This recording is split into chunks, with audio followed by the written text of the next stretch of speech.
दिल्ली के पूर्व मुख्यमंत्री अरविंद केजरीवाल के लीकर स्कैम का फैसला आज हाई कोर्ट में होने वाला है। बट ध्रुव राठी ने आज से 2 या 3 दिन पहले ही अपना फैसला सुना दिया था और अरविंद केजरीवाल को बरी कर दिया था और सारा इल्जाम भाजपा पे लाद दिया था। ये सेम काम ध्रुव राठी बीजेपी के केस में नहीं करता है। जैसे ही बाहर से कोई इल्जाम लगता है वो सीधा नरेंद्र मोदी को दोषी साबित कर देता है। जैसे कि डोनाल्ड ट्रंप आजकल भारत में कुछ भी इल्जाम लगाता है। भारत पाकिस्तान का जो लड़ाई था अमेरिका ने ये रुकवाया तो उसने मान लिया। अमेरिका ने कहा कि पेट्रोल हमने रसिया से अलाउ किया भारत को लेने के लिए तो उसने भी ये बात मान लिया। हर बात जो अमेरिका कहता है वो उसको सीधा सीधी मान लेता है। मतलब एक केस में वो बीजेपी को सीधा सीधी दोषी मान लेता है और दूसरा केस में जो अरविंद केजरीवाल अभी तक निर्दोष साबित नहीं हुए उनको इसने निर्दोष साबित कर दिया। दूसरा बड़ा दावा उसने गुजरात इलेक्शन पे किया।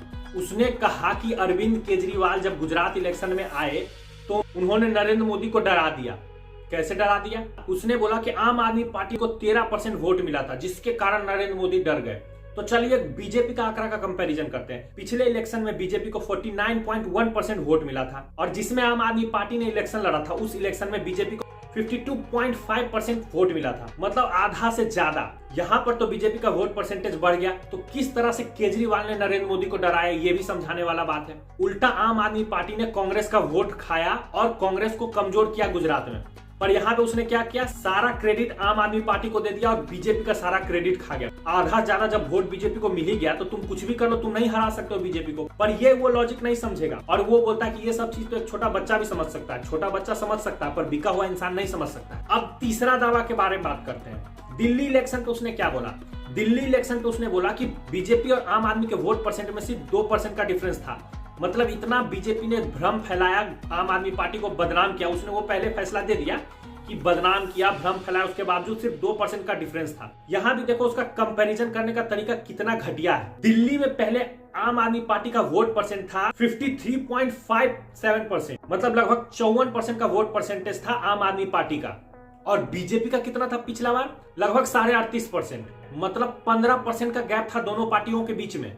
हाल का जो इलेक्शन था उसमें क्या हुआ था, 10% वोट आम आदमी पार्टी का गिर गया था और बीजेपी ने 7% वोट परसेंटेज बढ़ाया था। तो देखिए ये जो बिका हुआ इंसान होता है किस तरह से कंपेयर करता है। अब बात करते हैं अरविंद केजरीवाल के बारे में। बहुत सारा इल्जाम है, अभी कुछ नहीं बोलेंगे। हाई कोर्ट में फैसला आने दीजिए, उसके बाद दूध का दूध पानी का पानी खुद हो जाएगा। पर अरविंद केजरीवाल ने कुछ गड़बड़ किया, इस बारे में सोचिएगा। हेमंत सोरेन पे भी इल्जाम लगा, लालू यादव पे भी इल्जाम लगा। ठीक है, लालू यादव दोषी थे पर उन्होंने अपने पद से तुरंत इस्तीफा दिया।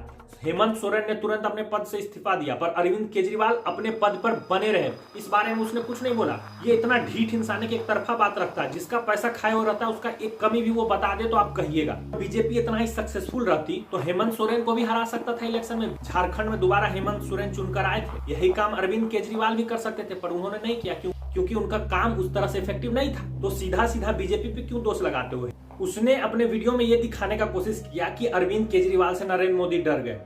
तो दिल्ली में जब भी प्रधानमंत्री का इलेक्शन हुआ 7 के 7 सीट बीजेपी को लगातार 15 साल से मिलते आया। तो किस बात का मोदी केजरीवाल से डर सकते हैं? केजरीवाल से ज्यादा तो खतरनाक ममता बनर्जी थे।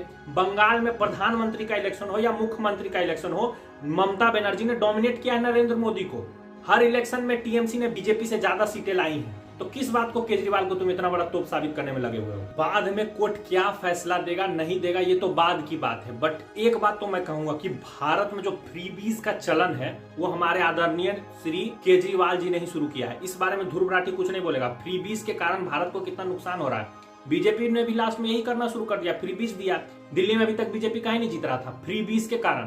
पिछला 2 इलेक्शन में बीजेपी ने फ्रीबीज का काम नहीं किया था तो बीजेपी हार रही थी। इस बार बीजेपी ने भी दिल खोलकर फ्रीबीज की बात की, जीत गया बीजेपी। और अब हर जगह बीजेपी वही मॉडल अपना रहा है। तो फ्रीबीज के जनक तो हमारे श्री अरविंद केजरीवाल ही हैं। तो इस बारे में तुम केजरीवाल को कुछ नहीं बोलोगे जिससे देश को इतना नुकसान हो रहा है। यही इतना पैसा देश के रिसर्च में लग जाता तो भारत बहुत विकास कर सकता था। पर नहीं, तुम इस पे कुछ बोलोगे नहीं। तुम तो उनके प्यारे जर्मन पपी हो तो कैसे बोल सकते हो अपने पापा के खिलाफ? आम आदमी पार्टी के खिलाफ उसने एक शब्द भी कहा हो, सिर्फ बीजेपी को वो टारगेट करता है। तो वो तो पक्षपात वाला बात है ना। ऐसा तो नहीं है कि हर चीज बीजेपी खराब ही करता होगा, अच्छा भी करता होगा, खराब भी करता होगा। तो तुम हर बार सिर्फ खराब के बारे में बोलते हो। सत्ता का दुरुपयोग के बारे में बात करना है तो कंगना रनावत का घर तोड़वा दिया गया था। ठीक है, अर्नब गोस्वामी को जेल में ठूस दिया गया था। उस समय तो तुम कुछ नहीं बोले थे। जो भी पार्टी आता सत्ता में ये तो कर ही रहा है सब। हम इस मामले में कभी कोई पार्टी को अच्छा नहीं कर सकते। हर इंसान से गलती हो सकता है पर इस इंसान का अलग घमंड है। ये एक तरफ का पक्ष सिर्फ रखता है और फिर भी बोलता है मैं तो कोई साइड ही नहीं लेता। मैं तो बिका हुआ इंसान ही नहीं हूँ। वो दूसरों को जॉम्बी करता है और कैसे बाकी लोगों को माइंड वॉश कर लिया, तुम लोग को जरा सा भी उसमें गलती नजर नहीं आता है। कोई एक इंसान एक पार्टी का पक्ष ले रहा है, तो जैसे कि तुम कहते हो भारत के जर्नलिस्ट बिके हुए हैं, वही काम तो वो कर रहा है, तो उसको तो बिका हुआ ही बोला जाता है ना। तो उसको भी बिका हुआ क्यों नहीं मानते हो?